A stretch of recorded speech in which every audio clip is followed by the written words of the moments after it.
किस प्रकार से भारतीय जनता पार्टी की सरकार, भारतीय जनता पार्टी के प्रशासन ने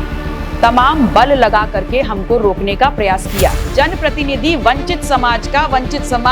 दबे शोषित समाज के हक और अधिकारों के लोग जब सड़कों पे उतरते हैं तो आप बैरिकेडिंग लगाते हैं। जब उस यूजीसी इक्विटी रेगुलेशन का विरोध करने के लिए लोग सड़कों पे उतरते हैं तो आप रास्ता साफ कराते हैं और आप एस्कॉर्ट की भूमिका में आ जाते हैं। अगर भारतीय जनता पार्टी और भारतीय जनता पार्टी का प्रशासन इतना ज्यादा लॉ एंड ऑर्डर मेंटेन करना चाहता है तो बताएं उन्होंने जहां जहां प्रदर्शन किया है वहां पर कितने लोगों के खिलाफ एफआईआर दर्ज हुई है। वंचित समाज सड़कों पे प्रोटेस्ट नहीं कर रहा होता तो आज उस लिस्ट में उनका नाम सुनिश्चित नहीं होता।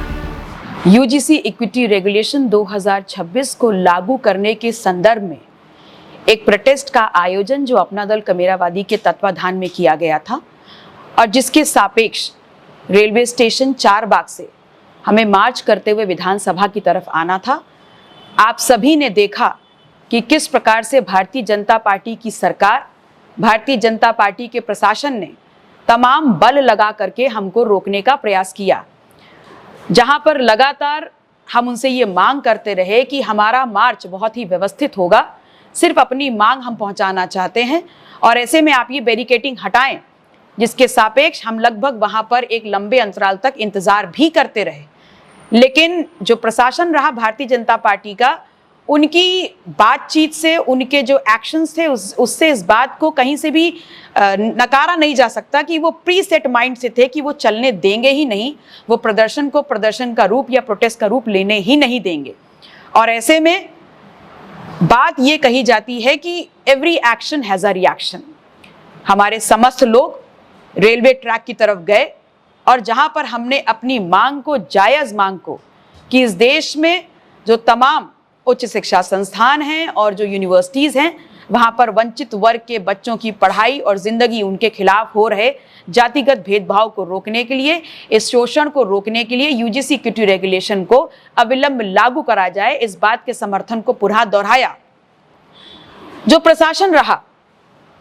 मैं उनसे सवाल पूछना चाहती हूं कि क्या किसी भी स्थिति और परिस्थिति में उनके लिए संभव था कि इतनी बड़ी जो संख्या वहां पर एक हुजूम के रूप में, प्रोटेस्टेंट्स के रूप में उतरी थी, वो उनको रोक पाते या हटा पाते? और ऐसे में एक जिम्मेदार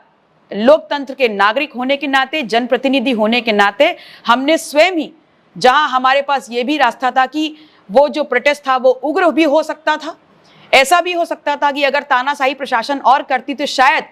कोई बड़ा घटनाक्रम हो जाता, हमने खुद ही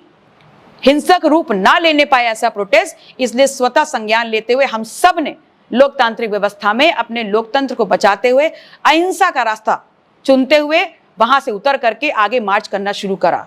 और जब हम ये समझ गए कि अब वो आगे नहीं मारेंगे, आगे हमको नहीं जाने देंगे, तो हमने स्वतः गिरफ्तारी का ऑप्शन उनको दिया।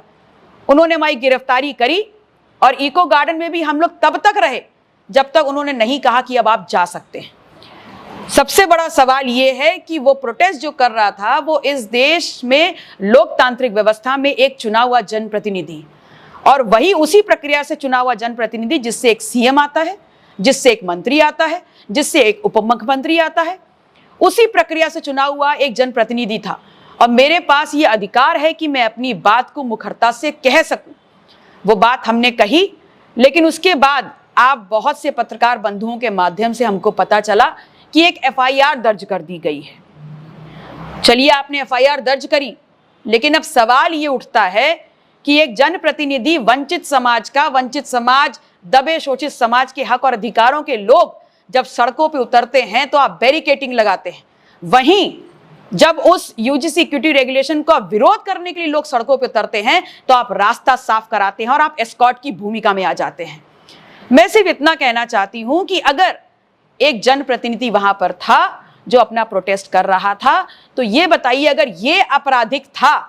तो अभी कुछ दिन पहले विधानसभा जैसे संवेदनशील और बहुत ही ज्यादा प्रोटेक्टिव एरिया में,